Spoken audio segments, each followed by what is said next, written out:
et bienvenue dans ce nouvel épisode de l'Église Ensemble. J'espère que vous allez tous très bien, en tout cas moi ça va super. Aujourd'hui nous retrouvons le pasteur Gérard Montlouis qui va nous partager une prédication qui a pour titre « Une vie jubilaire ». Si vous avez des questions, je vous invite à les poser dans le chat. Je vous dis à tout à l'heure et bon visionnage.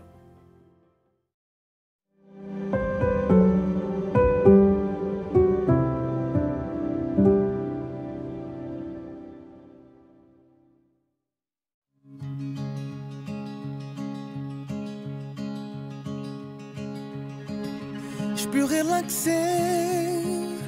peux relaxer, jouir de ta bonté, mais est ta volonté. Et je peux rester là sans rien faire et penser retrouver mon premier amour pour toi.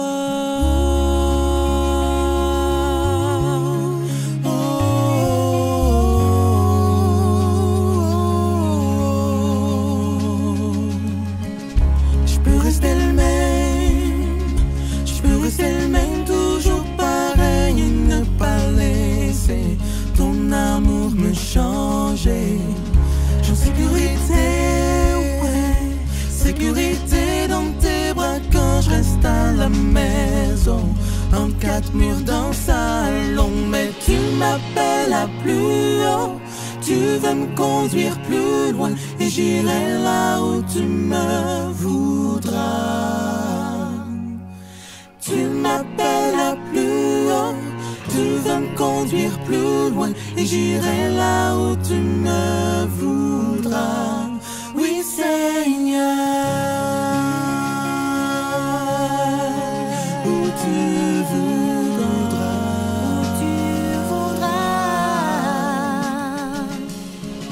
Je peux rester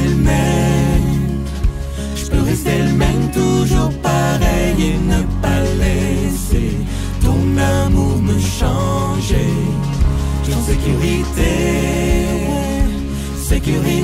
dans tes bras quand je reste à la maison, entre quatre murs dans le salon. Mais tu m'appelles à plus haut, tu veux me conduire plus loin, et j'irai là où tu me voudras. Mais tu m'appelles à plus haut, tu veux me conduire plus loin, et j'irai là où tu me voudras. Oui, Seigneur, où tu voudras.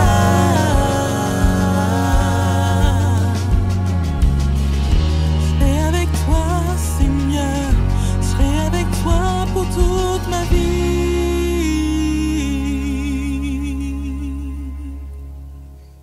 Je serai avec toi, Seigneur, je serai avec toi pour toute ma vie. Oui, Seigneur, béni là où tu me conduis. Je serai avec toi, Seigneur, je serai avec toi pour toute ma vie. Oui, Seigneur, béni là où tu me conduis. Je serai avec toi, Seigneur, je serai avec toi pour toute ma vie. Seigneur, béni là où tu me conduis. Mais tu m'appelles à plus haut, tu veux me conduire plus loin, et j'irai là où tu me voudras.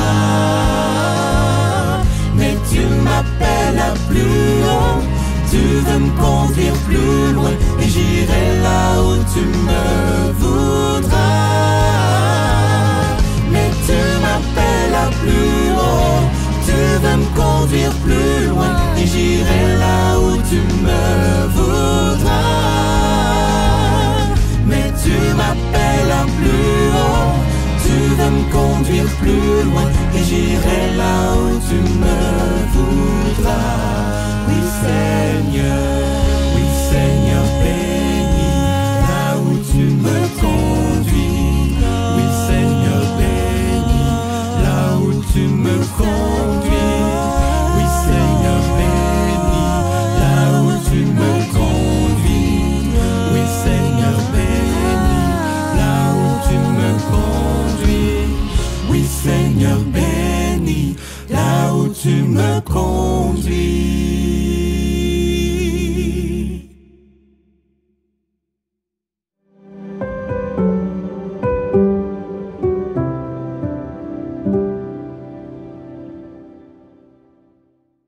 Chers amis, bonjour.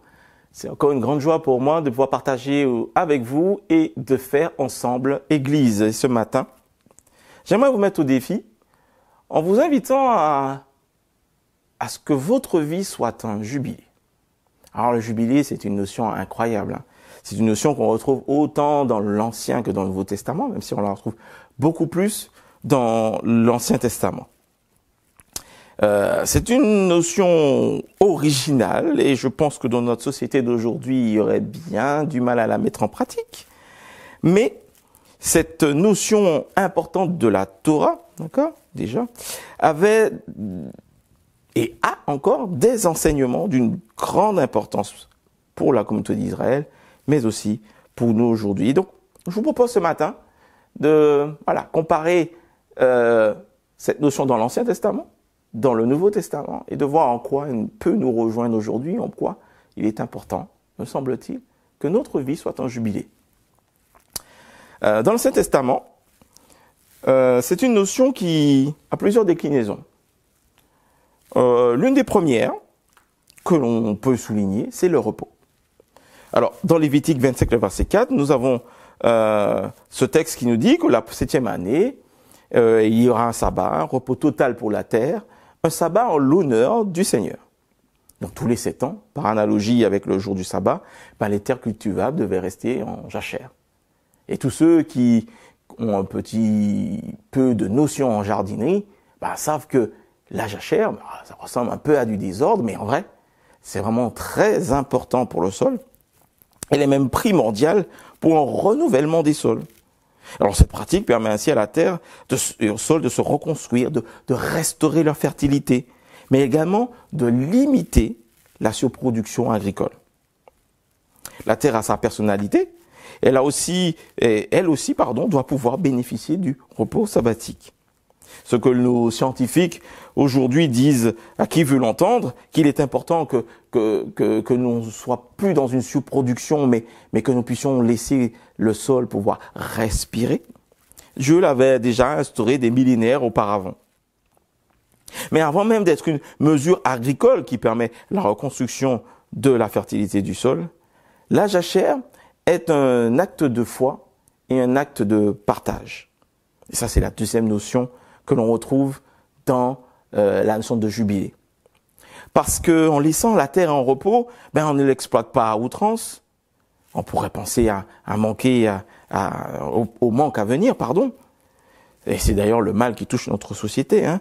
Produire, parce qu'on a peur du manque. C'est une notion qui nous invite à changer de paradigme.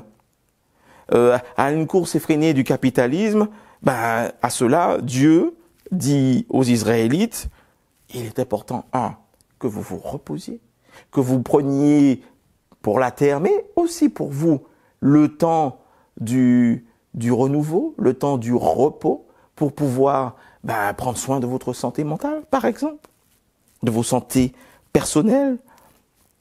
C'est aussi une manière de dire aux Israélites, il faut que vous appreniez à sortir d'une course effrénée, j'y reviens, pour vous projeter sur une confiance en celui qui possède la terre. Lévitique 25, on continue un peu le texte un peu plus bas, au verset 20 et 21. Si vous dites que mangerons-nous la 7e année, puisque nous ne sèmerons pas et nous ne recueillerons pas nos récoltes, moi, Dieu, je vous dis, je vous accorderai ma bénédiction la 6e année, qui donnera une récolte pour 3 ans.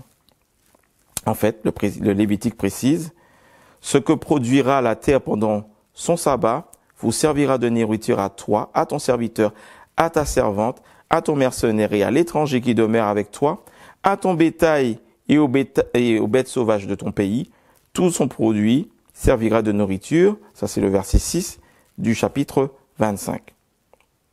Et donc, on peut manger ce que la terre produit cette année-là, à condition de laisser à la disposition de tous et de ne pas considérer comme sa propriété, Parce qu'en soi, qu'on soit un guérim, donc un Israélite, un guerre comme un étranger, ou même un goïm, un païen, ils sont tous des résidents temporaires. Nous sommes tous d'ailleurs des résidents temporaires de cette terre et soumis à cette même loi. Donc, oui, cette deuxième notion est importante, la foi, en celui qui dispose tout, mais il y avait aussi cette notion de partage, c'est-à-dire, on doit pouvoir aussi permettre à ceux qui en ont besoin de bénéficier de tout ce qui est disponible sur cette terre.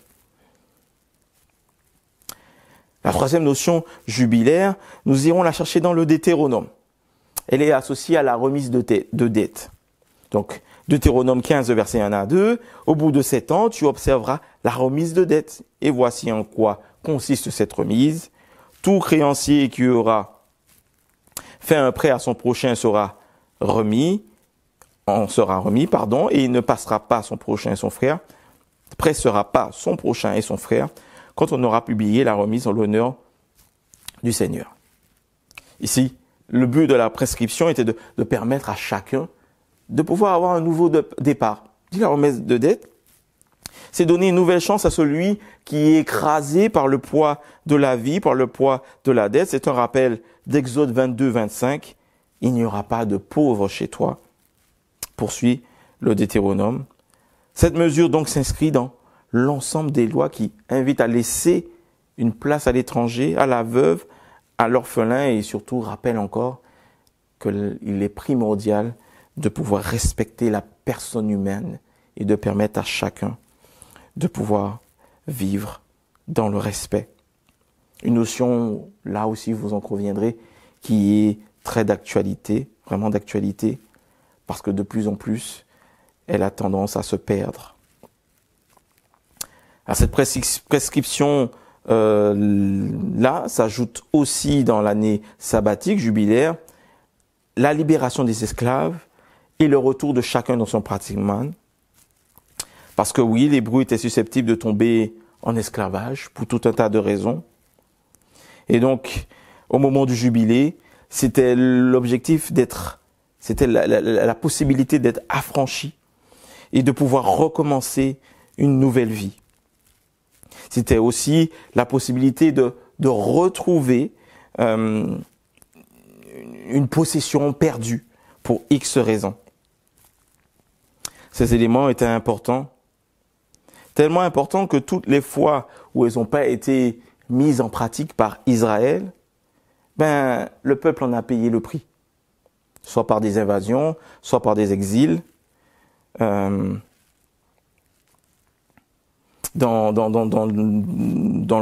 l'Ancien Testament, nous trouvons d'ailleurs une ébauche de ce que je suis en train de développer dans le livre de Jérémie, au moment du siège de Jérusalem.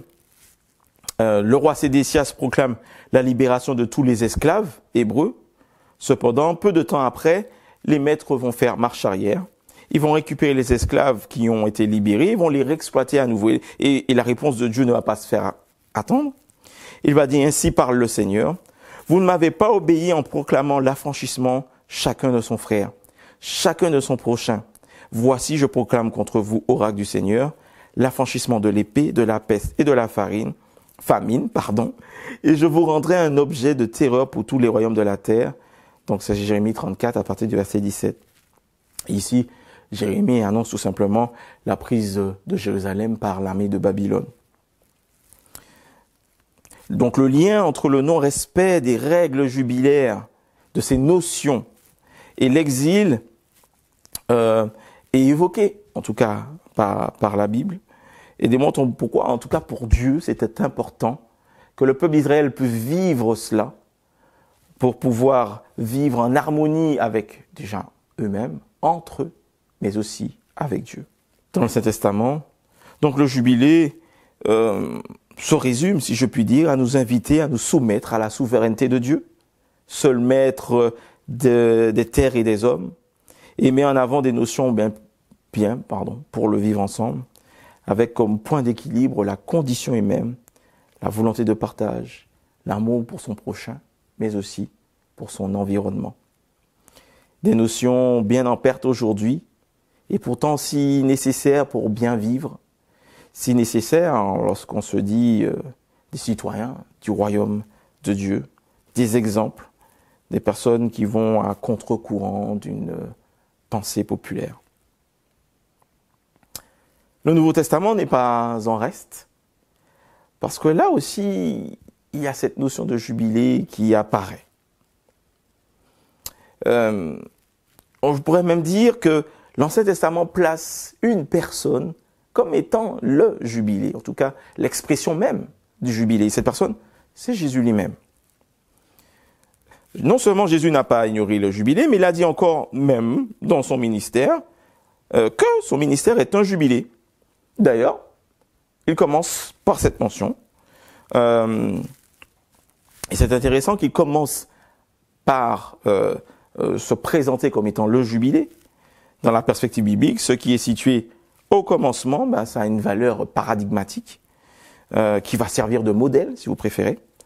Et donc, en plaçant cette parole au commencement de son ministère, Luc, qui va l'écrire, on va être dans Luc 4, il va inscrire l'ensemble de son évangile, l'ensemble du ministère de Christ, dans cette perspective jubilaire.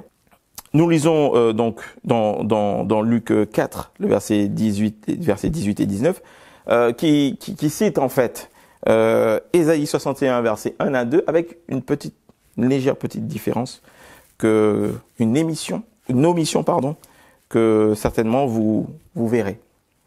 Et Jésus va dire donc, l'Esprit du Seigneur est sur moi parce qu'il m'a oint pour annoncer la bonne nouvelle aux pauvres. Il m'a envoyé pour proclamer aux captifs la délivrance et aux aveugles le recouvrement de la vue, pour envoyer libres les opprimés, pour proclamer une année de grâce du Seigneur. Et l'omission, vous l'aurez vu, c'est le jour de vengeance de notre Dieu. Alors, pour certains, c'est insignifiant, mais pas forcément pour moi. C'est une manière, en tout cas pour Jésus, de montrer, si vous voulez, une sorte de révolution non violente et de présenter un Dieu qui ne se venge pas des humains, mais au contraire qui vient rendre justice et rendre libre. Jésus renferme le rouleau d'Ésaïe et prononce là, me semble-t-il, la prédication la plus courte de l'histoire du christianisme. Aujourd'hui, cette parole de l'Écriture que vous venez d'entendre est accomplie. Je suis le jubilé. Et les Écritures nous montrent en quoi le ministère de Jésus s'est inscrit dans cette prescription du jubilé.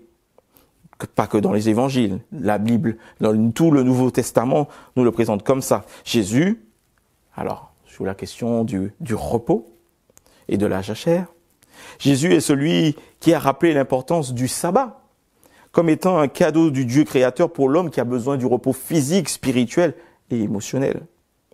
C'est celui qui demande de tout abandonner, de laisser de la jachère dans nos vies pour laisser ensuite le Saint-Esprit jardiner nos cœurs et les faire fructifier. C'est celui qui nous dit que nos fardeaux, qu'il faut les laisser et de prendre le sien qui est léger. Il nous a aussi rappelé que dans cette perspective de la foi et du partage, que ici-bas, ce qui était important, c'était pas forcément d'amasser des richesses, mais bien d'amasser des trésors pour le ciel. Que nous pouvons lui faire confiance quant à notre subsistance, dans cette comparaison très belle qu'il fait du lys des champs et des oiseaux du ciel. Ne vous inquiétez pas donc en disant que mangerons-nous, ça nous rappelle quelque chose, ou que boirons-nous, votre Père céleste sait que vous en avez besoin. Cherchez premièrement son royaume et sa justice, et tout cela vous sera donné par-dessus tout. Matthieu 6, 31, 33.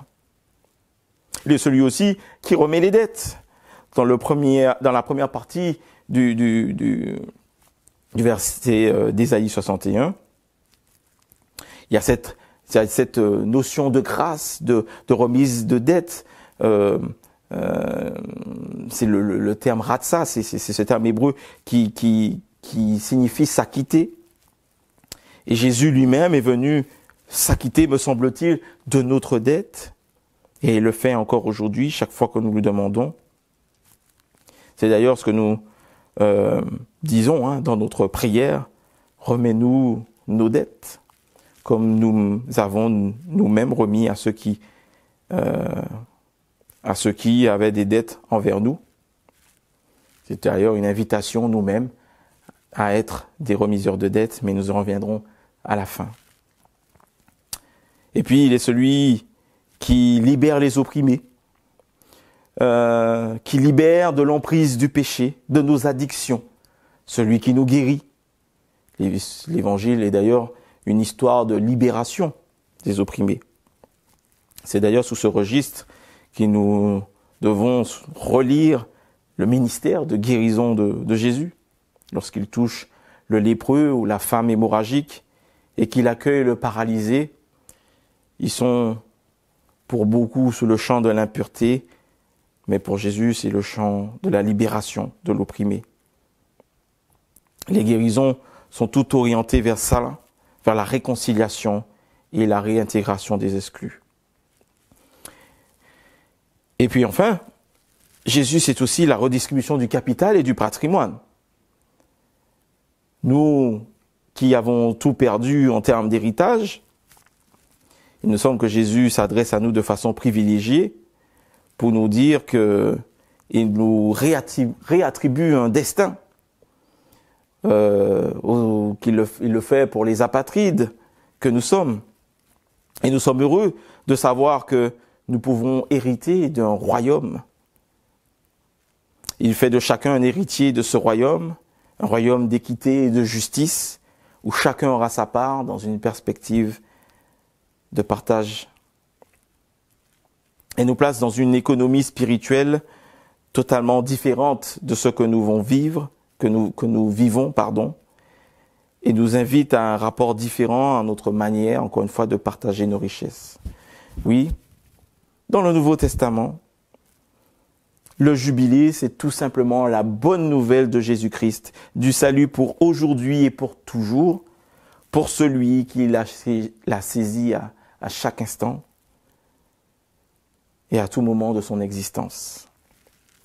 En Jésus, Dieu intervient aujourd'hui pour libérer l'humanité du péché, de la violence et de l'injustice.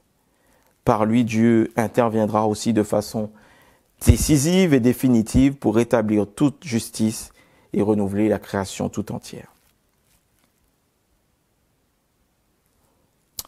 Le jubilé, c'est à la fois prédication de la grâce en Jésus-Christ, mais pour nous. Qu'est-ce que cela veut bien dire par rapport à l'invitation que je vous ai faite au départ? Il me semble que le jubilé, c'est aussi un appel aux disciples de Jésus-Christ à vivre et à faire vivre la réalité du royaume aujourd'hui. À faire vivre la jachère, à inviter à vivre la jachère, la remise de dettes, à libérer les opprimés, à redistribuer le capital, lequel? Des disciples qui proclament une année de jubilé, tout simplement. Voyez-vous, c'est une proclamation. L'année jubilaire, était solennellement proclamée au son du corps, un son qui porte et qui doit être entendu. Donc la proclamation du jubilé n'est donc pas pour nous en tant que disciples ou église, ce n'est pas une option, ni une opportunité, mais une fidélité à sa vocation d'être aujourd'hui dans ce monde des témoins du royaume. Et cette réalité doit être vécue, me semble-t-il, maintenant. Elle a bien besoin. Alors oui, mon invitation pour vous, c'est de vivre dans vos vies personnelles une année jubilaire. Déjà pour vous de prendre ce temps du repos en Jésus-Christ, de le laisser pleinement pénétrer vos vies, jardiner. C'est aussi permettre à ceux qui nous entourent de la vivre, de les aider à sortir de la suractivité. Nous aidons d'aider ceux qui ont besoin de prendre soin de leur santé mentale. De permettre peut-être aussi, le dirons-nous, d'une certaine forme de déconnexion. Oui, que cette vie jubilaire nous aide à aider les autres à faire l'expérience du pardon, de la recherche de la justice dans les rapports humains. c'est refuser l'oppression, les oppressions de toutes sortes. C'est de permettre dans nos églises, dans nos vies, dans nos familles, de vivre une vraie économie solidaire. L'acte de libération de Dieu pour Israël me semble aujourd'hui quelque chose de tout à fait pertinent. Oui, nous avons une responsabilité environnementale, une responsabilité personnelle auprès de ceux qui nous entourent. Et en tant qu'Église, en tant que disciples, nous ne pouvons pas échapper, si je puis dire, à cette responsabilité. Le thème général du jubilé, c'est d'offrir une nouvelle chance à ceux qui sont dans une impasse. C'est d'ouvrir une fenêtre à ceux qui sont fermés. C'est encore une fois remettre les personnes au centre de l'économie. Il y a là une dimension profondément évangélique et une occasion offerte pour nous en tant qu'Église de dire une parole pertinente pour le monde. Oui, avoir une vie jubilaire, chers amis, c'est l'occasion de vivre et de faire vivre le royaume déjà ici-bas et maintenant. Alors j'ai presque envie de reposer ma question. Est-ce que vous êtes prêts à vivre le jubilé et à faire vivre le jubilé? Je pense qu'en bon disciple et représentant de celui qui s'est présenté comme étant lui-même le jubilé, cette question, en tout cas personnellement, j'y réponds pas oui. Et mon invitation pour vous, c'est que vous répondiez aussi oui à être un jubilé. Amen. Merci à Gérard Louis pour ce temps de partage. Comme d'habitude, vous le savez, vous pouvez donner vos offrandes en cliquant dans le lien qui se trouve en description. Je vous dis bon sabbat et à la semaine prochaine.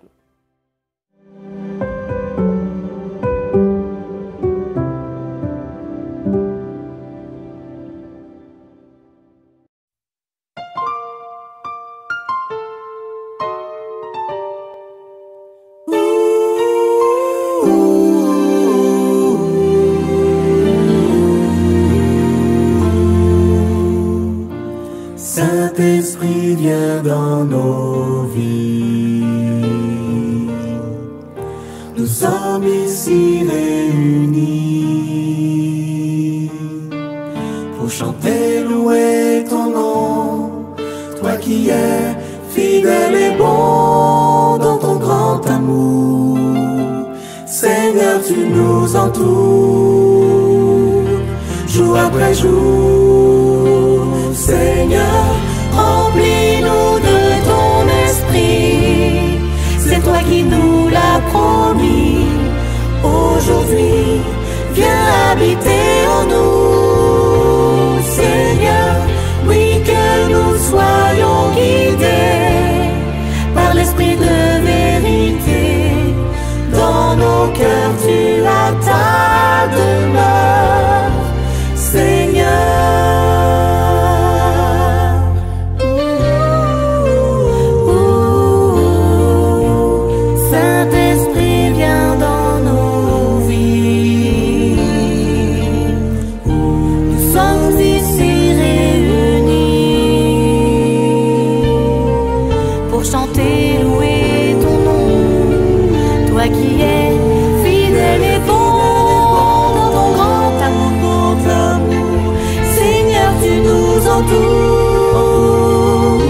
Jour après jour, Seigneur, remplis-nous de ton esprit.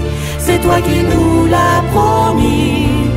Aujourd'hui, viens habiter en nous. Seigneur, oui, que nous soyons guidés par l'esprit de vérité. Dans nos cœurs, tu as ta demeure, Seigneur.